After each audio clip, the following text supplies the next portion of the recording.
organisms to an object or person is reduced. The organisms are trapped in the fabric, and will eventually die. Foodborne transmission involves the contamination of food or water with an organism that can cause disease. When food is prepared, it is important to ensure raw meats do not come into contact with other foods to prevent the spread of bacteria. It is also important that food is prepared and stored properly at all times to minimize the possibility of illness. Proper cleaning of food preparation surfaces before and after use also helps to decrease the likelihood of transmitting foodborne bacteria. Vector-borne transmission involves the spread of infection by animals or insects that carry an organism from one person or place to another. The Black Death in Europe and Asia in the Middle Ages killed more than 25 million people. This bacterial disease was caused by infected fleas that live on rats. As the rats moved, so did their fleas, carrying the bubonic plague. Other vector-borne diseases include rabies and Lyme disease. Risk reduction and prevention for infectious and communicable diseases. Standard precautions. The Occupational Safety and Health Administration develops and publishes guidelines concerning reducing hazards in the workplace. It is also responsible for enforcing these guidelines. Occupational Safety and Health Administration requires all emergency medical technicians to be trained in handling bloodborne pathogens, and in approaching a patient who may have an infectious or communicable disease. Training must be provided for issues including blood and body fluid precautions, airborne precautions, and contamination precautions.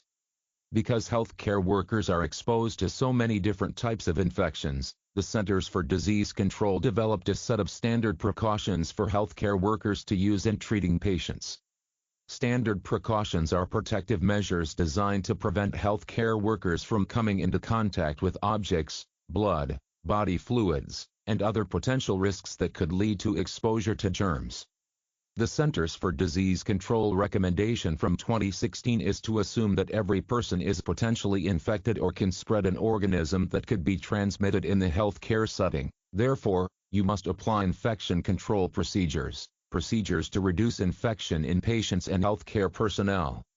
Occupational Safety and Health Administration refers to the same concept using the term universal precautions. Table 2-4 summarizes the Centers for Disease Control recommendations.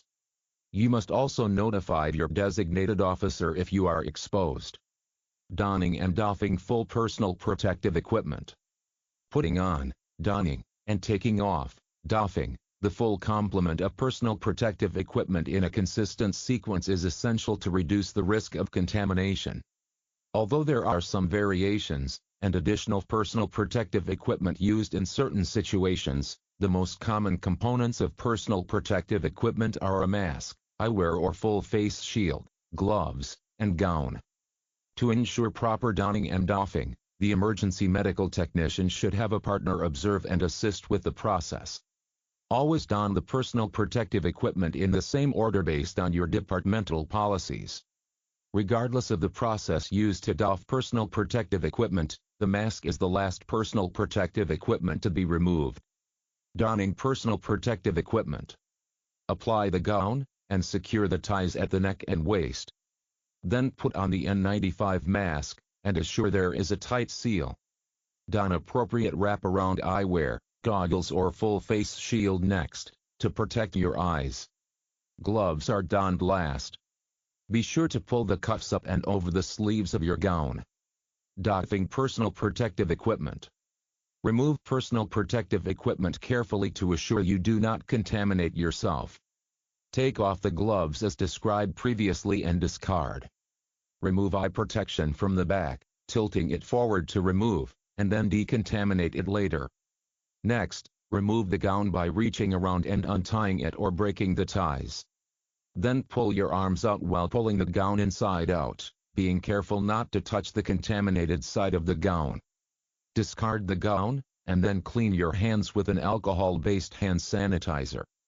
To remove the mask, reach around the back and pull the bottom strap over your head, and then remove the top strap to pull the mask away from your face, and then discard it. Clean your hands again thoroughly. Proper hand hygiene. Proper hand washing is the simplest yet most effective way to control disease transmission. You should always wash your hands before and after contact with a patient, even if you wear gloves. The longer the germs remain with you, the greater the chance they will get through your barriers. Any breaks in the skin such as tiny cuts and abrasions are potential access points for pathogens. Although soap and water are not protective in all cases, in certain cases they provide excellent protection against further transmission from your skin to others. Rinse your hands using warm water. If running water is not available, you may use waterless hand washing substitutes. These solutions can prevent many potential bacterial infections. If you use a waterless substitute in the field, make sure you wash your hands using soap and water at the hospital. Finally, dry your hands with a paper towel, and use the paper towel to turn off the faucet. Gloves. Gloves and eye protection are the minimum standard for all patient care if there is any possibility of exposure to blood or body fluids. Vinyl, nitrile, and latex gloves provide adequate protection.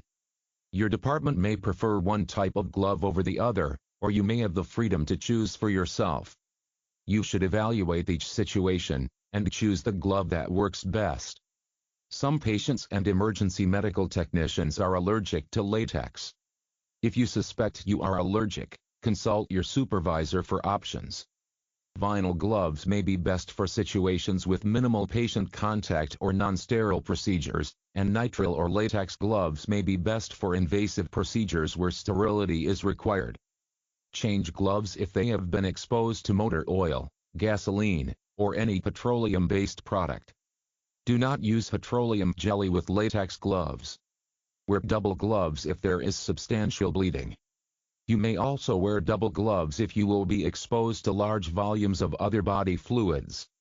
Be sure to change gloves as you move from patient to patient. For cleaning and disinfecting the ambulance, you should use heavy-duty utility gloves. You should never use lightweight latex or vinyl gloves for cleaning. Removing used latex or nitrile gloves requires following a methodical technique to avoid contaminating yourself with the materials on the outside of the gloves. Skill Drill 2-1. 1. Begin by partially removing one glove. With your other gloved hand, pinch the first glove at the wrist, being certain to touch only the outside of the first glove, and start to roll it back off your hand, inside out. Leave the exterior of the fingers on that first glove exposed. Step 1. 2. Use the gloved fingers to pinch the wrist of the second glove, and begin to pull it off, rolling it inside out toward the fingertips as you did with the first glove. Step 2. 3. Continue pulling off the second glove until you can pull the second hand free. Step 3. 4. With your now ungloved second hand, grasp the exposed inside of the first glove, and pull it free of your first hand, and over the now loose second glove. Be sure that you touch only clean, interior surfaces with your ungloved hand. Step 4. Skill Drill 2-1 Proper Glove Removal Technique. Step 1. Partially remove the first glove by pinching at the wrist. Be careful to touch only the outside of the glove. Step 2. Remove the second glove by pinching the exterior with your partially gloved hand. Step 3. Pull the second glove inside out toward the fingertips. Step 4. Grasp both gloves with your free hand, touching only the clean, interior surfaces. Gloves are the most common type of personal protective equipment. In many emergency medical service rescue operations, you must also protect your hands and wrists from injury. You may wear puncture-proof leather gloves, with latex gloves underneath. This combination will allow you free use of your hands with added protection from blood and body fluids. Remember that soiled latex or nitrile gloves are considered medical waste, and must be properly disposed. Leather gloves must be treated as contaminated material until they can be properly decontaminated. Eye protection and face shields. Eye protection is important in case of blood or airborne droplets toward your eyes. Blood splatters are a significant possibility in most trauma situations, and airborne droplets can cause disease transmission in many viral infections such as COVID-19. Wearing goggles, or a full face shield is your best protection. Providers who wear prescription eyeglasses will also need additional protection for their eyes. Prescription eyeglasses offer little side protection, and are not considered appropriate for personal protective equipment. Contact lenses do not offer any added protection from splashing. Face shields will also provide good eye protection. Gowns. Occasionally, you may need to wear a gown. A gown provides protection from extensive blood or other body fluid splatter. Gowns may be worn in situations such as aerosol-generating procedures such as endotracheal intubation, field delivery of a baby, or major trauma. Your department will likely have a policy regarding gowns. Be sure you know your local policy.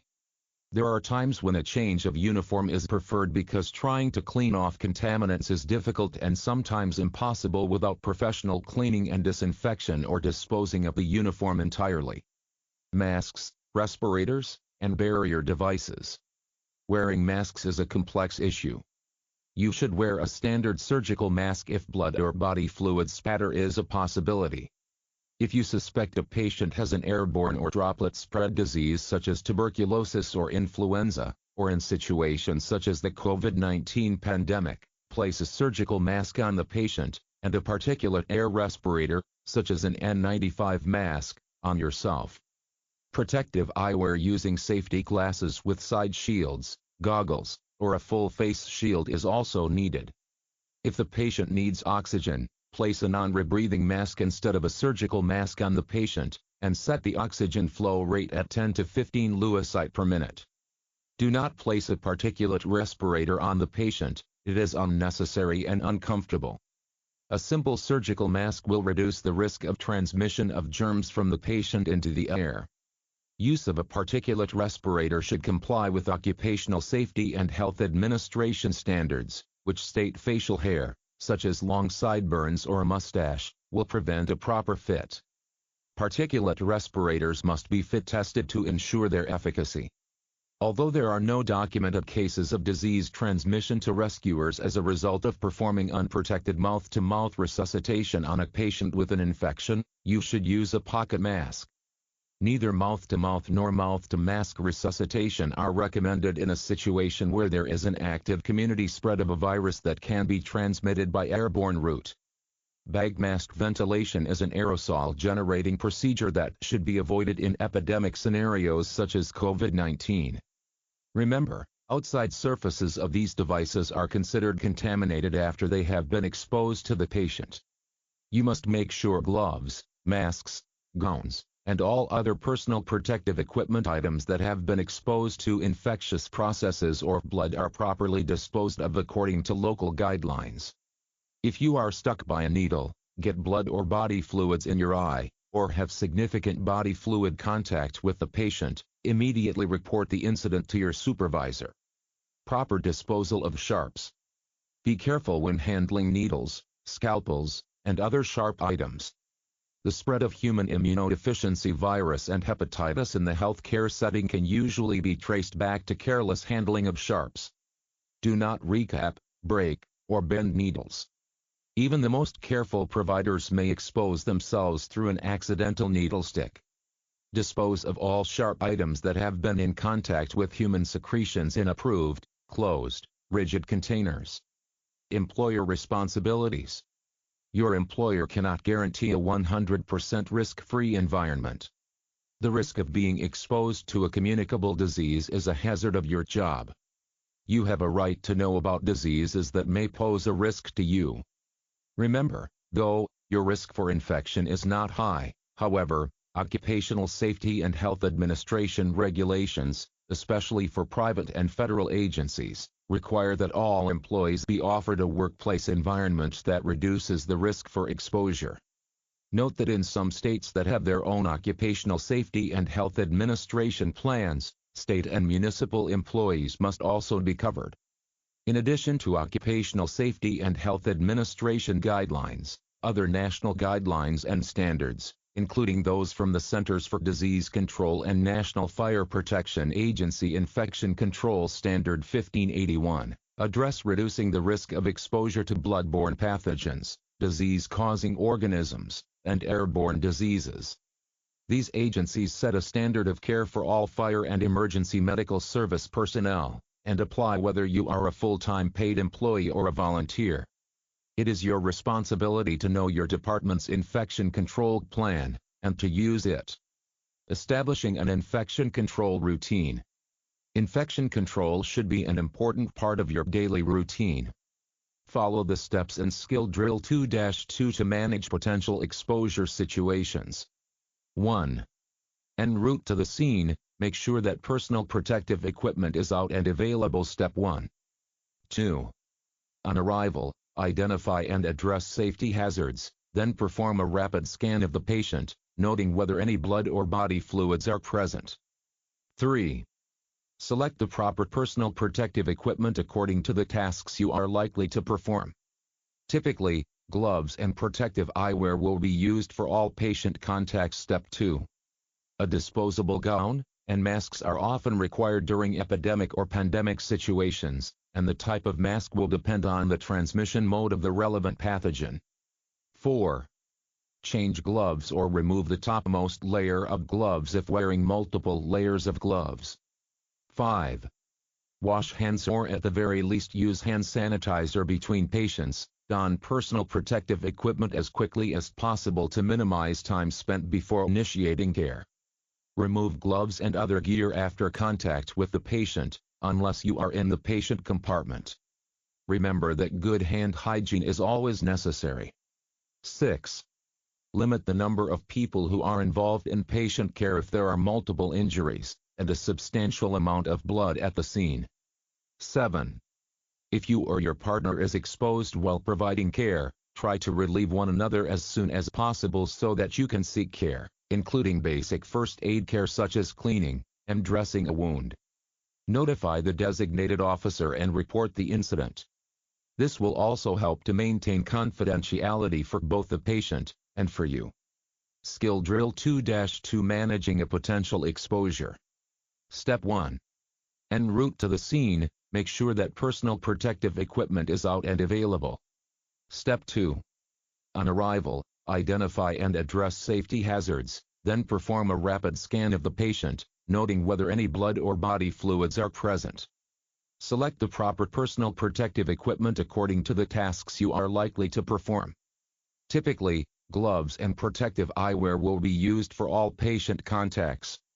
Cleaning and decontaminating the ambulance and equipment. Be sure to routinely clean the ambulance after each run, and on a daily basis. Cleaning is an essential part of the prevention and control of communicable diseases, ensuring removal of surface organisms that may remain in the unit. You should clean your unit as quickly as possible so it can be returned to service. Address the high contact areas, including surfaces that were in direct contact with the patient's blood or body fluids or surfaces that you touched while caring for the patient after having contact with the patient's blood or body fluids. More information about decontaminating the ambulance can be found in Chapter 38, Transport Operations. Whenever possible, cleaning should be done at the hospital. If you clean the unit back at the station, make sure you have a designated area with good ventilation. Any medical waste should be placed in a red biohazard bag, and disposed of at the hospital whenever possible. Any contaminated equipment that is left with the patient at the hospital should be cleaned by hospital staff or placed in a red bag for transport and cleaning at the station. You can use a bleach and water solution at a 1:10 dilution to clean the unit. The solution you mix should not have a strong odor of bleach if mixed correctly. A hospital-approved disinfectant that is effective against Mycobacterium tuberculosis also can be used. Use the cleaning solution in a bucket or use a pistol-handled spray container. Do not use alcohol or aerosol spray products to clean the unit. Pay attention to disinfectant directions. Bleach solutions and most disinfectant agents will require air drying to be effective. Do not routinely go back over sprayed surfaces and dry them. Allow the sprayed surfaces to air dry unless otherwise indicated in the product directions. Remove contaminated linen and place it into an appropriate bag for handling. Each hospital may have a different system for handling contaminated linen. You should learn hospital or department protocols. Any reusable medical equipment should be properly cleaned and sterilized per your department's standard operating procedures. Keep in mind that in hospitals entire departments are devoted to sterilizing medical instruments. Proper sterilization requires the right tools and the right skills, so always carefully follow your department's procedures. Learn the regulations defining medical waste in your area. The disposal of infectious waste, such as needles, sharps, and heavily soiled dressings, may vary from hospital to hospital, and from state to state. Immunity. Even if pathogens do reach you, you are not necessarily at risk for infection. For example, you may be immune, or resistant, to those particular germs. Immunity is a major factor in determining whether a host, the organism or the individual who is attacked by the infecting agent, will become ill from a particular germ. One way to gain immunity from many diseases is to be immunized, or vaccinated, against them. Vaccinations have nearly eliminated some childhood diseases, such as measles and polio. Another way in which the body becomes immune to a disease is when it recovers from an infection from the germ. Afterward, the body's immune system recognizes and repels that pathogen when it shows up again. After healthy people are exposed, lifelong immunity to many common pathogens will develop. For example, a person who contracts and becomes infected with the hepatitis A virus may be ill for several weeks, but because immunity will develop, the person will not get the illness again. However, sometimes the immunity is only partial. Partial immunity protects against new infections.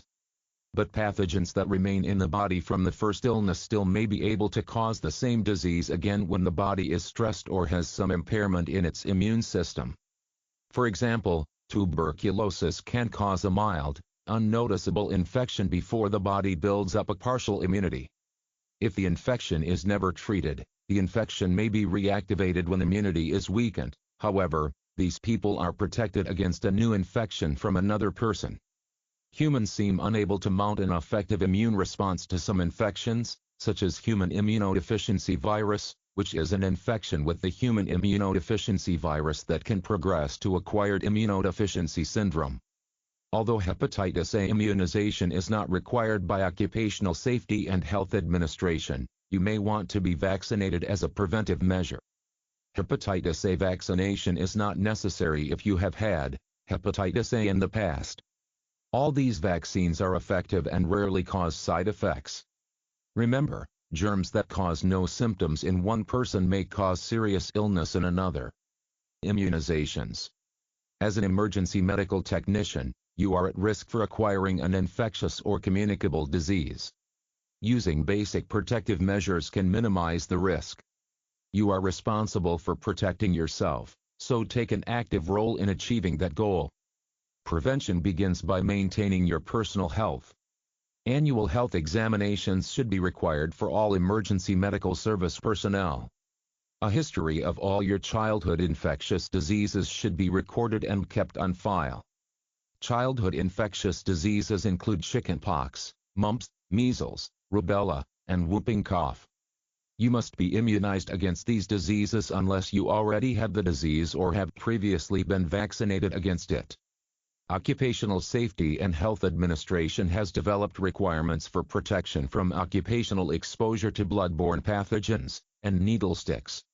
Each employer whose employees may reasonably be expected to come in contact with blood or other potentially infectious materials must create an infection control plan designed to minimize occupational exposure.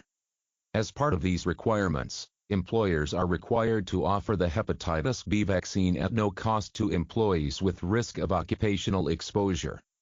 Employees who decline the vaccine must sign a waiver indicating their refusal to take the vaccine, and may later decide to take the vaccine at the employer's expense. Furthermore, the Centers for Disease Control recommends the following immunizations for healthcare workers. Hepatitis B, required by Occupational Safety and Health Administration. Influenza, yearly. Measles, mumps, and rubella, typically one-time vaccination. Varicella, chickenpox, vaccine or having had chickenpox. Tetanus, diphtheria, pertussis, Tdap, every 10 years. Most of these vaccinations are given to infants and children as part of their routine series of immunizations. It is imperative that you keep all these vaccinations up to date to help protect you as well as your family and patients. Healthcare workers who are routinely exposed to meningitis, often those who work in an institutional setting, should receive 1 dose of meningococcal vaccine. Another vaccine that is being investigated is for SARS-CoV-2, COVID-19. This vaccine is currently on the Centers for Disease Control list of recommended vaccines, but is being developed. You should also have a skin test for tuberculosis before you begin working as an emergency medical technician. The purpose of this test is to identify anyone who has been exposed to tuberculosis in the past. Testing should be repeated yearly. If you know you will be transporting a patient who has a communicable disease, you have a definite advantage. This is when information in your health record will be valuable. If you have already had the disease or been vaccinated, you are not at risk. However, you will not always know whether a patient has a communicable disease. Therefore, you should always follow standard precautions if there is the possibility of exposure to blood or other body fluids. General post-exposure management. The likelihood of you becoming infected during routine patient care is low. In the event that you are exposed to blood or other body substances despite all of your precautions, there are still measures that you can take to protect your health. If you are exposed to a patient's blood or body fluids, you should first turn over patient care to another emergency medical service provider. When it is safe to do so, clean the exposed area with soap and water. If your eyes were exposed, rinse them with water for at least 20 minutes as soon as possible. Next, activate your department's infection control plan. This usually involves contacting a supervisor or your department's infection control officer to assist you. This person will help you to navigate the post-exposure protocols.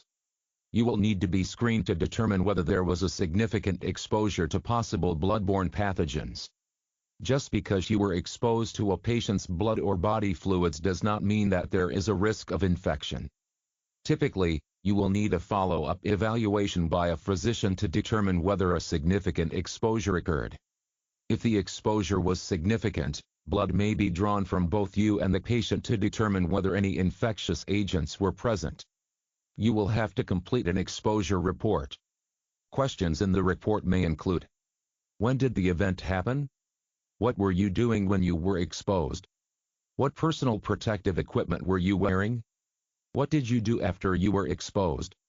Completing this paperwork will help relay critical information to the right people, resulting in help for you and possibly new protocols to help prevent another incident in the future.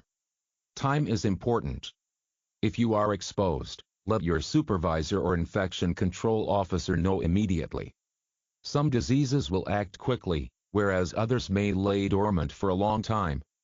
The best way to reduce your risk of contracting a work-related disease is through early activation of your department's infection control plan. In the case of diseases spread in the air or by droplets, you may not realize you have been exposed to the disease until the hospital notifies you.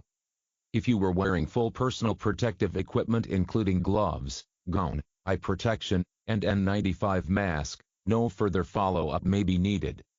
In other cases, specific post-exposure care or prophylaxis may be indicated. In the event that you have been exposed to a highly communicable airborne disease such as COVID-19 without proper personal protective equipment, you may be required to quarantine for a predetermined period of time, usually 14 days. During that time, public health officials may require you to report your temperature and other symptoms daily. Post-exposure prophylaxis and treatment for significant exposure. The last defense for an emergency medical technician who has a significant exposure to an infectious disease is post-exposure preventive measures or treatment. Unfortunately, these are not available for all diseases, and are only offered if an investigation determines that you have had a significant exposure. Post-exposure treatment for human immunodeficiency virus includes treatment with a specific combination of antiviral medications. In the case of hepatitis B exposure, you will be tested to see if you already have antibodies if you have been vaccinated for the disease. If you have antibodies, no treatment is needed. If you do not have antibodies, you will receive an injection with hepatitis B immune globulin, which contains antibodies that will attack the virus in your body. However, this injection only confers temporary protection, so it is followed up with the series of 3 hepatitis B immunization shots.